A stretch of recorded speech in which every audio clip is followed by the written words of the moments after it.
Alright, ladies and gentlemen, welcome back for game number 3 here. This is HD and I'm going to be casting WhiteRa versus TLO. This is an ongoing series. This is actually the rematch series, I guess you can call it, because I casted these two players playing last week. If you guys just tuned in from game number 2, we just saw one of the most epic Zerg versus Protoss games. Not a very long one, but it was very, very thrilling and exciting watching these two players duking it out.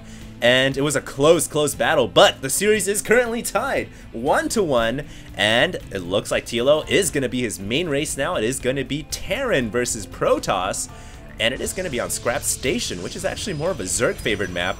But when I ever see Terran versus Protoss on this map, it's usually really interesting and exciting because the players usually go for some kind of dropship oriented play, just due to the very close rush distance due to air. And a lot of times, Protoss players will go for a quick Warp Prism, and a lot of times Terran players will go for a quick dropship, and it really, the sky's the limit from there. Players can obviously go for whatever unit they want, go for a Warp Prism Colossus, or a dropship Thor, or Thor ship, and it's very, very exciting, honestly, to watch these two players on Scrap Station. I'm super excited. So here we go. It looks like TLO gonna be throwing down his barracks at the front. Everything looking super standard so far. Gas right after the barracks, over to the Protoss player, WhiteRa going for gateway at the front door, and assimilator. So everything's looking safe and cool right now. WhiteRa also, of course, moving his probe around the map. Protoss players in general in PvT will always get their scouting probe into the main a little bit earlier than the Terran, and it of course allows the Protoss probe to do what it does best, which is harass the SCVs all day long. And of course TLO should be pulling an SCV off the line. I think he'll actually be able to finish his barracks in time, and that's because Scrap Station has a very nice rush distance on the ground, very, very long. And so the probe took a long time to get home. Here we go, probe here, WhiteRa almost trying to get the SCV, but TLO not going to have any of that. And obviously the first Marine has the rally point set to the probe. TLO doesn't not want that probe getting any more scouting information. This is where the build completely changes for Terran. Terran needs to decide what they want, and I do believe we're going to see a factory here as 100 gas has just now been saved up, and TLO is going to throw the factory at the front door. I'm almost 100% certain we're going to be seeing a quick starport here, and the Terran player is going to try to take advantage of the skies. WhiteRa also going for quick cybernetics core, and I think we're going to see a Stargate. Do note WhiteRa has already saved up a lot of his resources in gas, and that just says to me that the Protoss player WhiteRa is going to be going for Stargate. So both players going to take to the skies right away, I believe. WhiteRa using some of that gas on Warp Gate technology. Now, is it going to be a Stargate? I don't see a Stargate quite yet. So perhaps WhiteRa isn't going to go for air yet, but I'm almost 100% certain that TLO will. He's got 100 gas saved up. There goes the starport, and now it's really on TLO what kind of unit he's going to make. I think it is going to be Hellions coming out, and maybe he's going to drop a couple of Hellions right into the backside of WhiteRa. And unless WhiteRa is prepared for that, wow, those Hellions could do a lot of damage. Hellions are equally good against drones as they are against probes and SCVs, because the worker unit obviously is considered, what is it considered? It's considered a light unit. And so I believe the Hellions do like plus additional 8 damage to light without the upgrade. That's without the Infernal Pre-Igniter. So looks like the SCV gets a small scout in, only sees the gateway, and it does see the robotics facility, and that is huge. The SCV seeing that, if TLO was able to click it in time. TLO now knows that it is not going to be Void Rays coming out. He knows it is going to be a standard play, some kind of 3-gate robo. Maybe right now it's just looking like 2-gate robo actually, but it is a very early robotics facility, and look at that, it is going to be a Warp Prism. So WhiteRa also going to be taking to the skies through the way of the drop rather than going for the Stargate. And yeah, both these players are gonna basically go for a dropship in your face.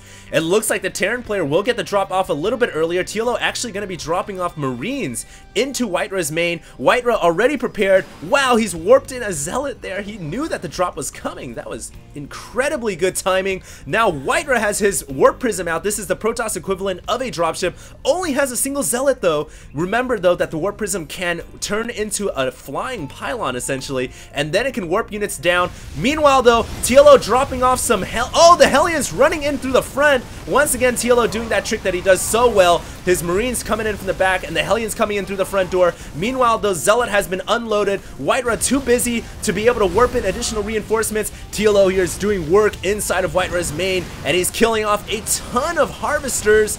I think that the Marines here are going to get a couple last shots off, and the dropship, oh, is barely going to be able to survive. TLO has just done a major hit into the Protoss economy, but now at the same time, it's WhiteRa's turn. He focuses attention back over to his attacking forces, warping in some Zealots inside the mineral line. TLO trying to surround the Zealot with SCVs, which is not a very effective use, and it looks like the Warp Prism is going to fall back, so both players doing a great drop right there.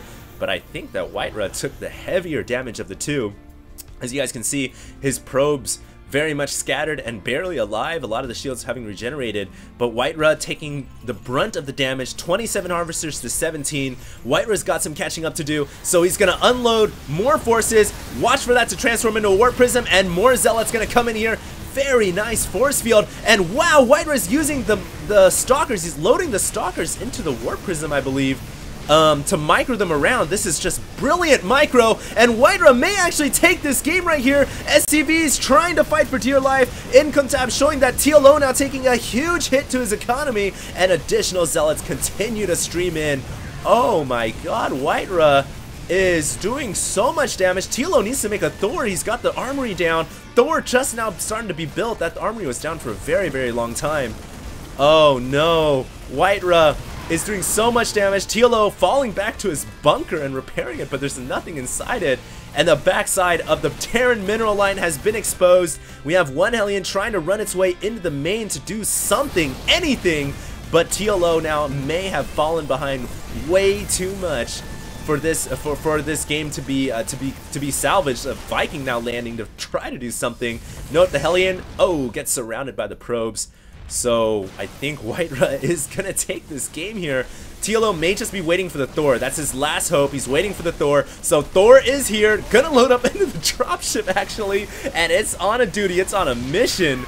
It's gonna go straight over to the Protoss main, and we'll see if this Thor can save the day.